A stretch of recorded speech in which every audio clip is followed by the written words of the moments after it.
A terceira e última lei de Newton é o princípio fundamental da ação e reação, que pode ser conceituada da seguinte forma: toda ação provoca uma reação de igual intensidade e direção, da mesma natureza, porém em sentido contrário.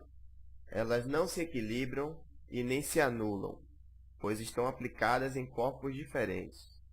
De forma prática, a terceira lei de Newton pode ser entendida assim: quando um corpo X exerce uma força sobre o corpo Y reage e também exerce sobre o A uma força de igual intensidade e direção, mas em sentido contrário.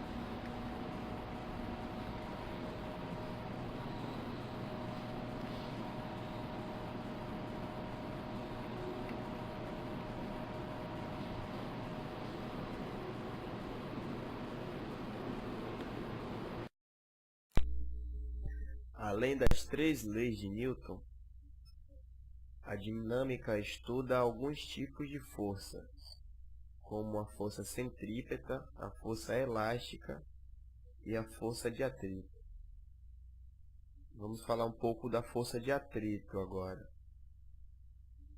Até agora, para calcularmos a força ou aceleração de um corpo, consideramos que as superfícies por onde este se deslocava não exercia nenhuma força contra o movimento, ou seja, quando aplicada uma força, este se deslocaria sem parar. Mas sabemos que este é um caso idealizado, não tão prático. Por mais lisa que seja uma superfície, ela nunca será totalmente livre de atrito. Então, sempre que aplicarmos uma força a um corpo sobre uma superfície, este acabará parando. Então, a força de atrito se caracteriza por se opõe ao movimento, depende da natureza e da rugosidade da superfície, é proporcional à força normal de cada corpo e transforma a energia cinética do corpo em outro tipo de energia que é liberada ao meio. Existem dois tipos de atrito: o atrito estático e o atrito dinâmico. O atrito estático é aquele que atua quando não há deslizamento dos corpos. A força de atrito estática máxima é igual à força mínima necessária para iniciar o movimento de um corpo. Quando um corpo não está em movimento, a força de atrito deve ser maior que a força aplicada. O atrito dinâmico é aquele que atua quando há deslizamento dos corpos. Quando a força de atrito estática for ultrapassada pela força aplicada ao corpo, este entrará em movimento e passaremos a considerar sua força de atrito dinâmico. Na força elástica, podemos imaginar uma mola presa em uma das extremidades a um suporte, que está em estado de repouso, ou seja, sem ação de nenhuma força.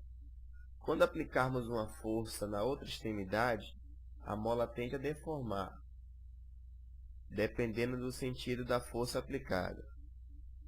Então, ao estudar as deformações de molas e as forças aplicadas, Robert Hooke verificou que a deformação da mola aumenta proporcionalmente à força.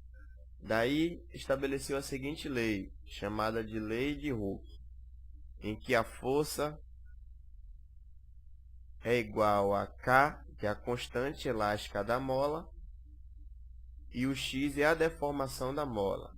Então, temos que F, intensidade da força aplicada, K, constante elástica da mola, e x é a deformação da mola. A constante elástica da mola depende principalmente da natureza do material de fabricação da mesma e de suas dimensões. Suas unidades mais usuais é o newton por metro, mas também encontramos em newton por centímetro ou quilograma-força.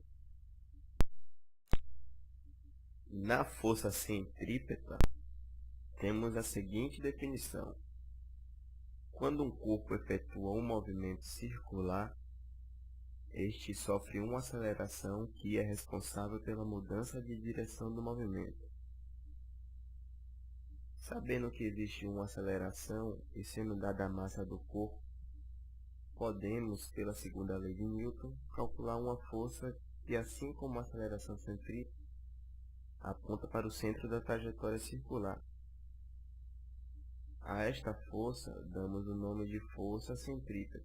Sem ela, o corpo não poderia executar um movimento circular.